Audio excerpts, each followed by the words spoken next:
Alright everyone, this is a big one. We watched last night, Lilith, Isaac, Theo and I, we watched the director's cut of Donnie Darko. What do we got? 1999, directed by Richard Kelly. I've watched that movie about 15 times. I've watched the director's cut maybe 3 times now, but the theatrical cut a lot. Now, Theo suggested it last night because we watched the theatrical cut probably a month and a half ago, maybe 2 months ago, a little while ago, and Theo liked it a lot. I liked it. The director's cut, my thoughts on it, there's musical changes, which I'm not too fussed with, but they're alright. They're cool, they don't change much of it for me, because they maintain the good ones, the ones that appeal to me are maintained, but I've never been a fan of the over-explaining of things. I found that when you do the director's cut, it adds things that actually add more questions. With the excerpts of the Philosophy of Time Travel book by Roberta Sparrow, I don't like the fact that there is clarity with such things as Donnie's medication and so forth. I find that the director's cut is good though, like I'm not denigrating it. It's different because it provides you with it's a completely different experience.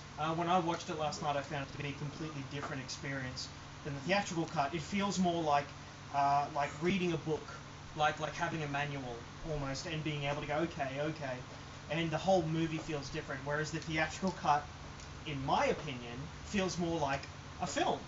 This one doesn't feel like a film. It feels more like the theatrical cut feels more just like you're watching a film and you get to open it up like an egg and just experience it while you're with it. In my opinion, I think Donnie Darko, much like Wall-E, is a perfect film. And I'll argue that point. I think as a film experience, it is a perfect film. It's a 10 out of 10 from me. Up there with Wall-E, and up there with Looper. I didn't give it 10 out of 10, but it's one I would push for. But no, in a filmic experience, everything about Donnie Darko works.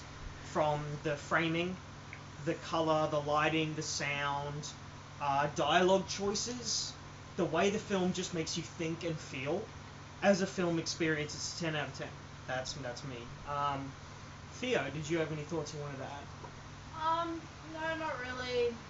I'd change a few things for my personal opinion on Donnie Darko. How, yes, it did add more newer questions with the director's cut of Donnie Darko, but it did answer some of the older inquiries. Did you find that you had some of your questions answered?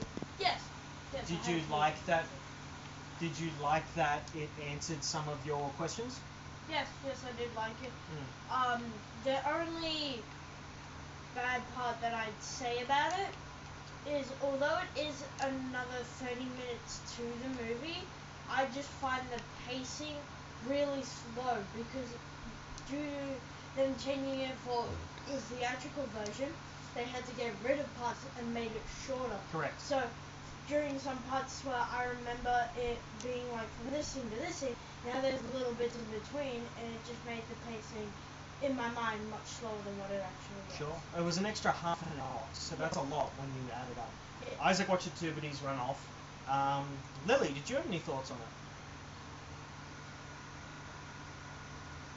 What did you think of it? How did it make you feel? Fine. You actually wanted to watch it, didn't you? Yeah. Yeah. And did it scare you?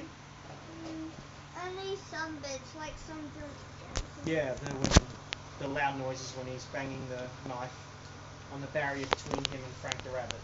That makes you jump. Did you like it though? Yeah? Did you like the music? That's fair. Well, I give it a 10 out of 10. What do you give it, Lily? I give it 10 out of 10. What do you give it, Lily? 10 out of 10 all around. Donnie Darko.